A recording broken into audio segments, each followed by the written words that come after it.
त्यागी परिवार online classes में आपका स्वागत है। तो अब हम उदाहरण तीसरा करवाने जा रहे हैं। जैसे कि उदाहरण 2 में हमने आपको बताया था कि ये 3 टाइप के ऐसे सवाल हैं, ठीक है। तो इनको हल करने के लिए आपको शुरुआत में वही भाषा लिखनी पड़ती जैसे हमने बताया था, ठीक। तो आपको लिखेंगे माना, फिर सवाल पढ़ने क्या कह रहा है।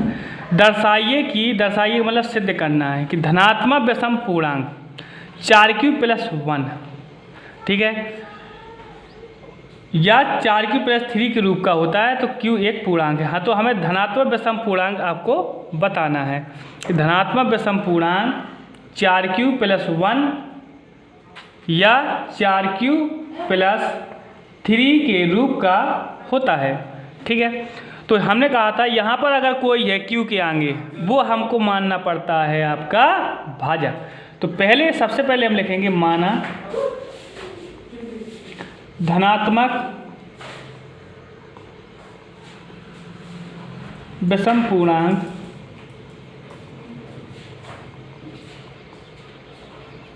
a है, ठीक है। तो धनात्मक विषम पूर्णांक a है तो हमारा यहाँ पर भाजक, यहाँ पर जो कुछ होगा वो हमारा भाजक होगा। अगर 6 है तो 6 मान लेना, 3 है तो 3 मान लेना, 5 है तो 5 मान लेना, 4 है तो 4 मान लिया। 2 था तो हमने 2 माना था पिछले उदाहरण 2 में, तो यहाँ पर मान लेना भाजक 4, ठीक है। भागफल आपको मानना है q, ठीक है। शेषफल आपको मानना है r, ठीक। तो हम क्या करते हैं, आपको पता है कि अब हम 4 का भाग देंगे, ठीक है, a में, तो हमारे यहाँ पर आएगा q, यहाँ पर आएगा r। तो हमारा जो भाजक निकालेंगे a बराबर तो हो जाएगा 4q+r। किससे? किस प्रमेय से? यूक्लिड विभाजन प्रमेय से, ठीक है। तो हम यहाँ पर लिखेंगे, काले पेन से लिख देना, यूक्लिड विभाजन प्रमेय से। तो यूक्लिड विभाजन प्रमेय का होती है a बराबर आपका हो जाएगा 4q+r, क्योंकि आपका भाज्य बराबर होता है भागफल गुणा भाजक प्लस शेषफल। तो यहाँ पर ध्यान रखना है कि हमने यहाँ पर भाग दिया तो r के हमारे संभव मान कितने होंगे। हमने कहा था अगर यहाँ पर 3 है तो कितने होंगे आपका 0, 1, 2 और 3 तक। अगर यहाँ पर आपका 3 होता तो कितने 2 तक, 5 होता तो 4 तक। अगर यहाँ पर 2 था पहले में तो कहा था 2, हमें 1 तक माना था।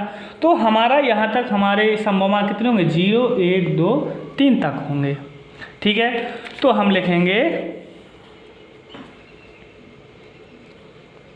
चूंकि r के संभव मान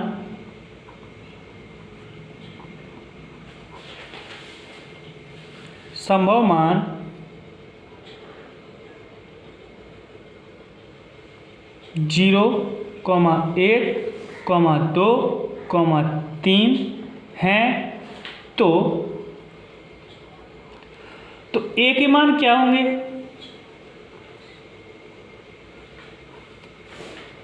a के मान होगा 0 रख देंगे कितना आएगा 4q, 1 रख देंगे कितना आएगा 4q+1, 2 रख देंगे कितना आ जाएगा 4q+2, 3 रखेंगे कितना आ जाएगा 4q+3 हैं। r के समूह मान होंगे तो यहाँ पर होंगे लिख देना, होंगे तो a के मान इतने होंगे। तो इसमें ध्यान देना है कि 4q 4 क्यूब प्लस 2। इसमें हमारा गुणनखंड कितना आ रहा है? 2 आ रहा है, क्योंकि गुणनखंड अगर आपका होता है तो उसमें 2 का भाग जाना चाहिए। तो इसमें हमारा 2 का पूरा भाग जा रहा है, इसमें हमारा 2 को माना है तो 2 कट जाएगा। तो जिसमें हमारा 2 का भाग जाता है पूरा वो होता है सम पूर्णांक। लेकिन हमको सिद्ध क्या करना है? धनात्मक विषम पूर्णांक सिद्ध करना है। तो हम यहाँ लिखेंगे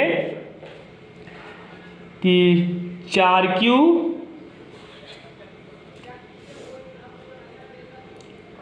कॉमा 4 क्यूब प्लस 2 का एक गुणनखंड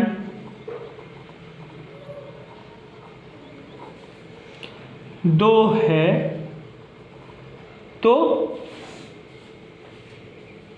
ये सम पूर्णांक है।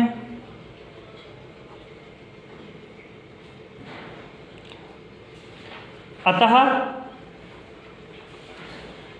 4 क्यूब प्लस 1 और 4 क्यूब प्लस 3 विषम पूर्णांक होंगे। अब क्यों होंगे जी लिख देना, क्योंकि इनका गुणनखंड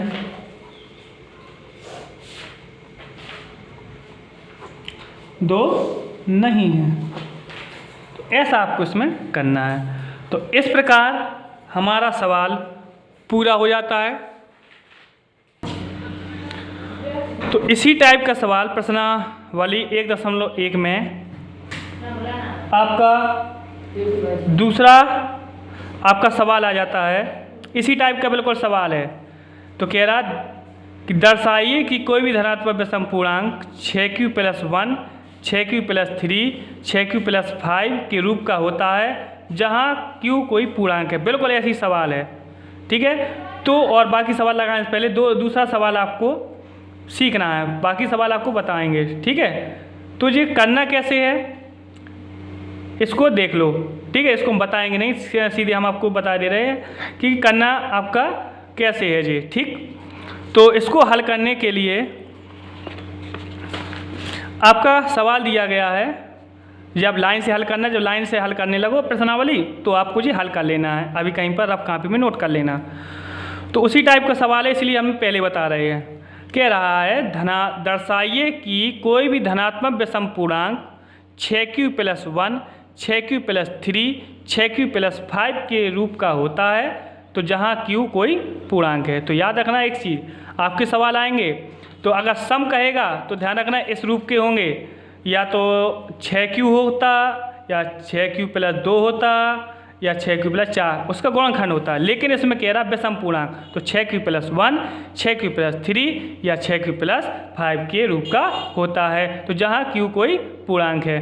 तो आपका इसको कैसे हल करना है तो वैसे ही लिखेंगे। माना कोई धनात्मक पूर्णांक a है, ठीक है। तो इसको लिखेंगे भाजक कितना है, हमने कहा था जो कुछ भी यहाँ पर दिया हो उतना आपको मान लेना है आपका भाजक। तो भाजक हमारा 6 है, q हमेशा क्या मानना आपका भागफल हो गया, शेषफल क्या आपका r है। तो यूक्लिड विभाजन प्रमेय से हम लगा देते हैं 6 भाज्य बराबर होता है कि आपका इसका गुणा कर देते हैं 6q प्लस r जो आपके विभाजन प्रमेय का होती है, ठीक है। तो r के संभव मान तो हमने पहले ही कहा था, अगर 4 है तो 5 तक रहेंगे, 5 है तो 4 तक रहेंगे, 6 है तो 5 तक रहेंगे, 8 है तो 7 तक रहेंगे।